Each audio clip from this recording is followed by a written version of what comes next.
छठे में मैट्रिक जो इम्तिहान ॾींदड़ 32 खां वधीक शागिर्दनि खे सिर्फ़ प्रैक्टिकल में फेल ॼणाए सनन साल ज़ाया कयो वियो आहे। शहर जे तारीख़ी बॉयज़ हाई स्कूल जी 10हीं जमायत में समूरा पेपर पास कंदड़ शागिर्दनि खे स्कूल इंतज़ामिया पारां 1 या 2 प्रैक्टिकलनि में गैर हाज़िर ऐं फेल ॼणायो वियो।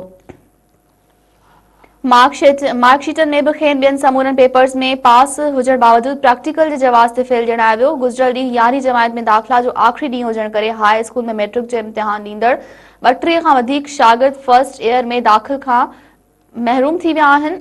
साइंस शोबे जे लैब इंचार्ज उस्ताद खमीसो शोरो राब्तो करते ॿुधायो त प्रैक्टिकल्स में शागिर्दनि जे फेल जो सबब सनन पारां प्रैक्टिकल इम्तिहान न ॾियण अक्सर शागिर्दनि जी गैर हाज़िरी आहे।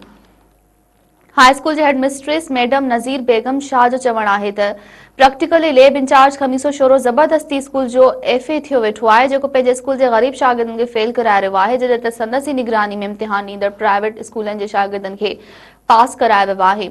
हिन चयो त मुंहिंजे हुकमनि खे मञण न परे जी ॻाल्हि पर साइंस शोबे लेबोरेटरी ऐं प्रैक्टिकल्स जे मामलनि बाबति आगाही ॾियण लाइ बि लैब इंचार्ज तयार न आहे। हाई स्कूल जी हेड मिस्ट्रेस चयो त अहिड़े रवैये सां 32 खां वधीक शागिर्दनि जो मुस्तक़बिल तबाह थी वियो आहे। कंहिंखे दहा ॾियूं केरु ॿुधण वारो न आहे।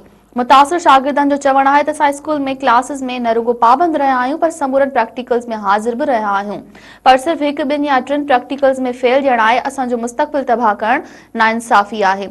हिन जो त जेकॾहिं असां अहल न हुआसीं त बोर्ड जे समूरनि पेपर्स में पास कीअं थियासीं। मुतासिर शागिर्दनि जे वालिदैन जो चवण है त ख़ानगी स्कूलनि जे शागिर्दनि खां ॻरियूं रक़म वठी खेनि घर वेठे प्रैक्टिकल्स में मार्कूं ॾियारियूं वियूं आहिनि। असांजे ॿारनि खे लाॻापियल लैब इंचार्ज पैसा न ॾियण ते फेल करे सदन साल ज़ाया करायो आहे। मामले जी जांच कराई वञे। ओॾां फेल ॼणाए शागिर्द सख़्त डिप्रेशन जो शिकार थी विया आहिनि। इन्हनि आला इख्तियारनि खे अपील कई त मामले जो नोटिस वठी साणनि इंसाफ़ कयो वञे।